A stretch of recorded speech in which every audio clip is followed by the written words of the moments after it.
No, you cannot. You cannot. Parents are the bigger robbers. Some uncles sometimes come and give you the child 1,000 rupees. What does the parents do? Of course you can put it in their name, in the bank or something, or you can keep it, but that's their money. You cannot use it. If the child says, Daddy, you go ahead, use it, I don't need money now. That's fine. That's the child's freedom. That's in harmony with the private enterprise. But otherwise don't do it. No, never. Never. These principles our children should be taught. We should be showing a good example of these things. So private ownership and stewardship of property are assumed to be the proper state of affairs throughout the Bible. You may read at your own time Deuteronomy chapter 8 and Ruth chapter 2, Isaiah 65, Jeremiah 32, Micah chapter 4, Luke chapter 12, some of the parables the Lord has said. They all teach this principle of private enterprises. Lord in one of the parables said that, He gave some talents to different people. And they had the freedom to do whatever they wanted with it. The problem with the one man who buried it, he had the freedom to do it, but what was his problem? He accused the master, you are a hard-hearted, unreasonable man, that's why. Then he said, you know that I am unreasonably hard. And then you know that I will demand a return for my money. Why you did not give it to the bank? I would have taken it. If he simply came and said that, you gave it to me, but I didn't know what to do with it really. But I made it sure that you won't lose it, so I very carefully kept it. I know that even if I lose, you are such a nice, gracious man, you won't do anything, say anything to me. Probably the master said that you needed to take some lessons in how to handle money, But he won't be calling him, wicked man, lazy man. The people have the freedom to decide what to do. Exodus chapter 21 and the following verses states clearly that if someone steals, he must pay restitution, and even many times, 4 times more he has to. That means economic offenses are considered by God so serious a crime. You steal somebody, 4-fold he must return. Why? Because you are attacking against the private ownership, the sanctity of the private ownership of the property. You cannot. You cannot. We often think that financial crimes are not that serious.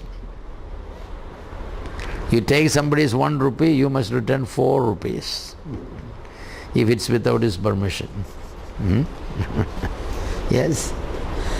The Bible makes very serious, If you kill a person, the murderer has to be killed, that's all, not 4 people.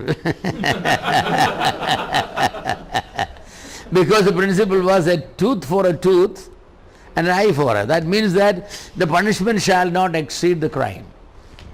They damage 1 eye, you can maximum damage 1 eye, not 2. But when it comes to financial crimes, it's 4-fold. The Lord takes it very, very seriously. But yet how often we cheat government, we cheat others in the financial matters. Yet we come so freely and break bread, sing glory, hallelujah. The Lord is good and gracious, loving and caring. With all this financial dishonesty, no, it should not be so. It may be because, we don't respect others' right to own. Because the people who rob, they all see the importance of money, that's why they take it and put in their pockets. But they don't acknowledge the importance of that person's ownership. God says, no. You must pay back 4-fold. 4-fold. It has to be paid back. So God has bestowed the right to own and enjoy one's property without anyone else encroaching upon the right and the use of it. The right to property is closely related to the duty to work. When man was cast out from Eden, he was required to work hard to earn a living. God has promised man that his honest labors will be rewarded by riches. Proverbs chapter 10 verse 4. The hard-working man will find a great reward. God promised. Yes. For hard work, honest hard work, riches is the reward. See that? So God honors the hard work. There is dignity to work. It's a question of stewardship, God does not approve sitting and lazy and earning. No. Every man must work to eat. Even if your father had been very rich and had plenty of money or property, you should not eat something unless you work. Unless that's a principle. That's a principle. It's a good principle. If your wife is calling you to eat something and say that, honey, I did not do any work today, so I'm not eating. Or I will eat it, but I'll wash the dishes.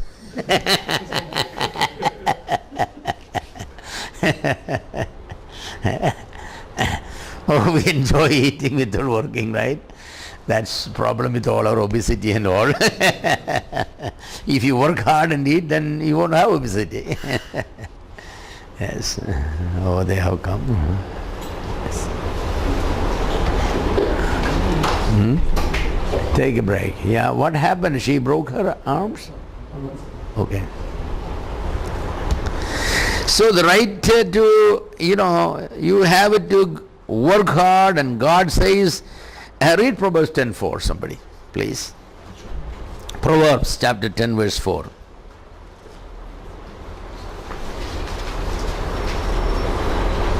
The slack hand causes poverty, but the hand of the diligent makes rich. Yes, laziness, slack hands causes poverty, but the hand of the diligent, the hard working, honest, intelligent working. What does that do?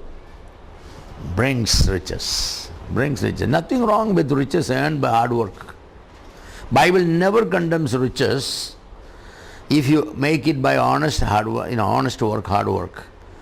Riches earned without working through dishonest ways and means, Bible condemns it. Yes, Bible condemns it. God is always on the side of the honest hard worker. He has to be honest hard worker. Stewardship responsibilities has to be met. If you can produce 10 bushels from a piece of land, why produce 5? Why produce 5? That's laziness, right? Produce 10 bushels.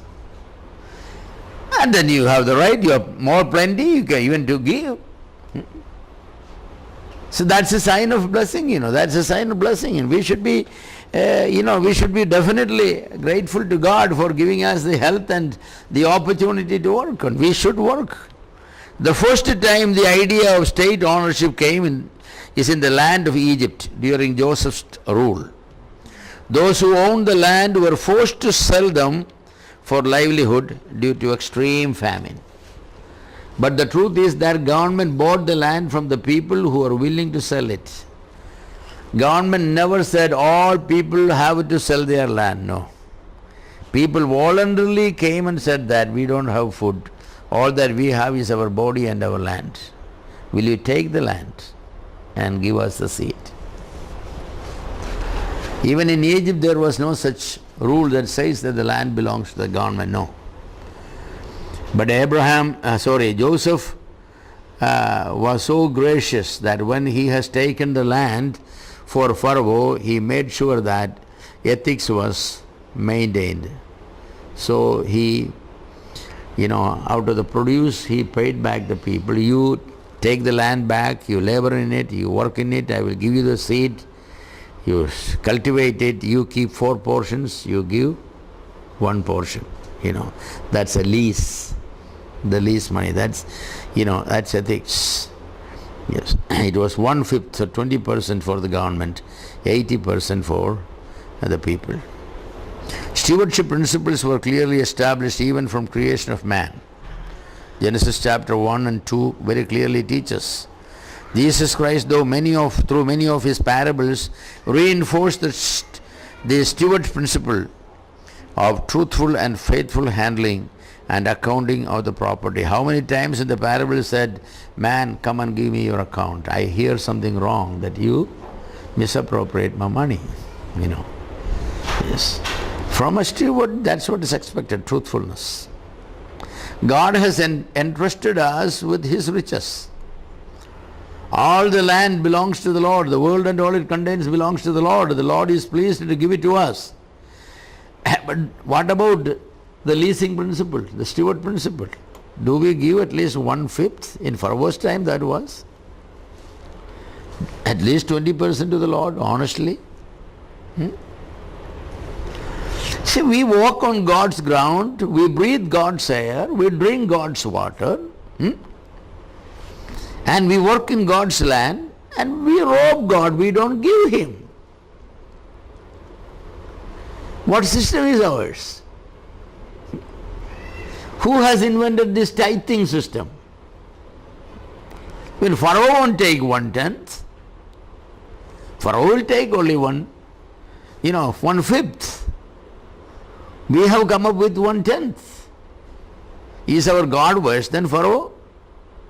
Is he not worthy to receive more? Israelites were doing it.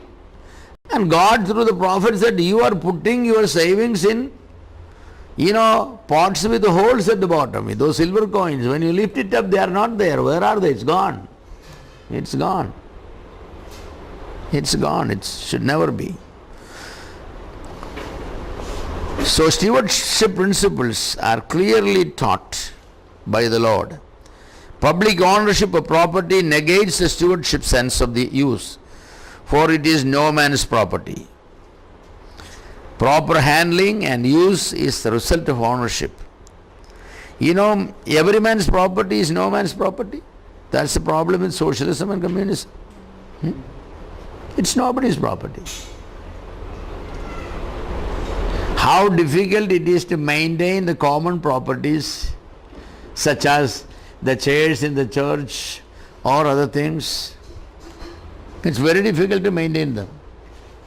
Nobody wants. Because it's everybody's property, means it's nobody's property.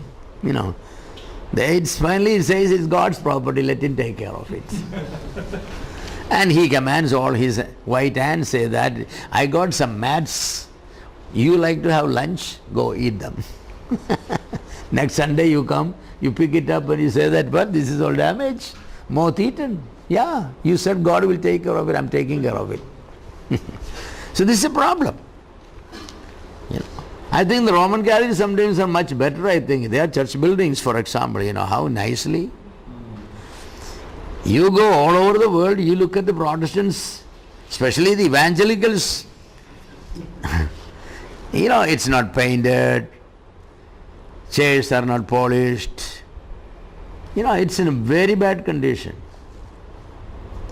But suppose you give that building to someone in the church, next Sunday you come, it's all well painted, polished and everything very nicely. Oh, so you know how to take care of it. Yes, only if it is mine. If it's ours, no. No. So private property, private ownership, usually that takes care of the materials and our resources in a much better way. In a true Christian biblical system, private ownership is the best economics. For only that system ensures maximum production and minimum expenditure, leading to optimum saving. Maximum production, minimum spending, and optimum saving. When something is personal, man has a tendency to conserve, while that which is not his own, he has a tendency to spend. Yes. You see the habit of people's best way of eating at feast and all, right? But you go to their home, you can see the other way. They are happy with one curry. But if somebody will give it a feast, only one curry, what feast, what man is he, right? We always want the best from others, but we always wanted to save the least. That's our tendency. We need to understand private property in the context of stewardship principle. What is that principle? I have to handle everything I have as a trust from God. That's the stewardship principle. I have to handle everything I have as a trust from God. Optimum production, moderate use, intelligent investment, liberal distribution is the principle. Those four aspects, optimum production or maximum production, moderate use, intelligent investment and liberal distribution are part of the stewardship principle. When these principles are judiciously maintained, there will be sufficiency for the owner, the worker and the state. Of course, such principles are violated and selfishly exploited by sinful people. In the absence of adequate enforcing authority, it leads to corruption and poverty.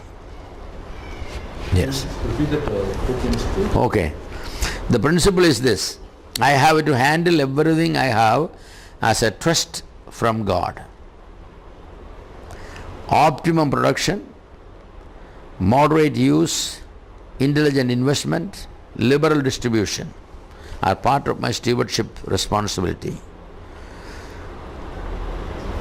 Optimum production, moderation use, intelligent investment, liberal distribution are part of the stewardship principles. When these principles are judiciously maintained, there will be sufficiency for the owner and those who work for the owner and also for the state.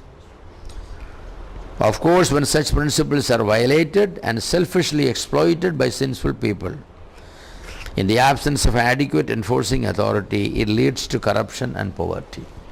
It leads to corruption. Nobody is blessed when they violate their stewardship principle. Nobody. Temporarily, you may think that you save more by not giving. But ultimately, you end up giving more with fine. You know, മലയാളത്തിൽ ഒരു പറച്ചിലുണ്ടല്ലോ, എങ്ങനെ ആശാന് കൊടുക്കേണ്ടത് വൈദ്യന് കൊടുക്കുക. You know, what do you have to give to the teacher, you end up giving the doctor. This is a saying, you know. What does it mean? About the same thing. You know. That means if you don't give where you're supposed to give, then what happens? You end up giving elsewhere. This is true about all our lives. All our lives. Many people don't give to their parents, for example. You know. And they often say that the parents have. But the Bible says, it is giving back. That's why Timothy said that. They have to give back. മലയാളത്തിൽ പ്രത്യുപകാരം എന്നാണ്, പ്രാപിച്ച ഉപകാരത്തിന് പകരം. You know, you have to give in return. Give in return. So every child has to give his parents. For 20 years, 18 years, how many years? They have fed you. 3-4 years they washed you, they carried you. So God usually arranges in such a way that the last 5 years or 4 years of the parents, you have to carry them, wash them, feed them, everything. This is return. This is return.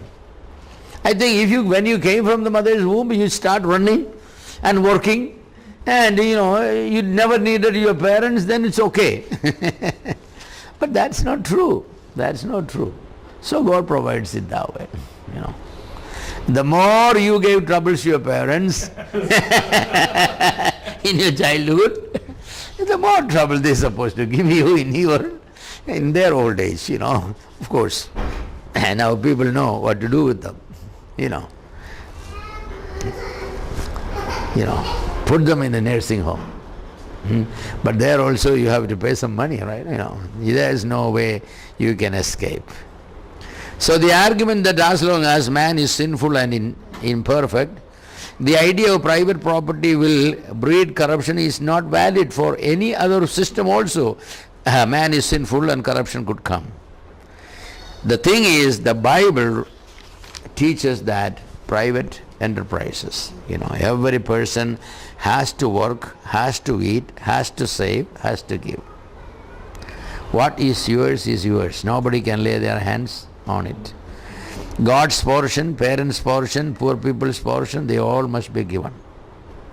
But then it is you who give. If you fail to give consistently, then God will step in and do something, It's break time? Okay, we'll take a break.